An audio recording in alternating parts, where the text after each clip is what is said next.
వలుస్తూ ఉన్నాడు. ఎట్లా వలుస్తున్నాడు? ఏంటంటే నీ అన్న తమ్ముడు నిన్ను కొట్టాడు అనుకోండి, లేదా నీ అక్క చెల్లెలు నిన్ను కొట్టాడు అనుకోండి, లేకపోతే నీ భార్య భర్త నిన్ను కొట్టాడు అనుకోండి, లేకపోతే నీ తల్లి తండ్రి నిన్ను కొట్టాడు అనుకోండి, లేకపోతే నీ బిడ్డలు నిన్ను కొట్టాడు అనుకోండి, ఎలా ఉంటుంది నీకు? ఎలా ఉంటుంది?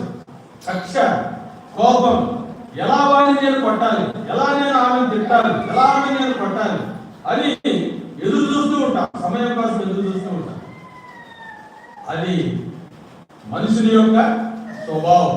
కానీ ఇక్కడ యేసేపు అన్నలు కొట్టినా, గుంటలో పడేసినా, మరి వర్తకులకు అమ్ముకున్నా, అర్థమవుతుందా?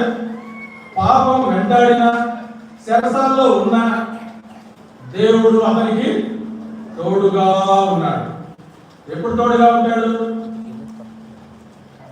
ఎప్పుడు ఉంటాడు తోడుగా? మనము ఆయనతో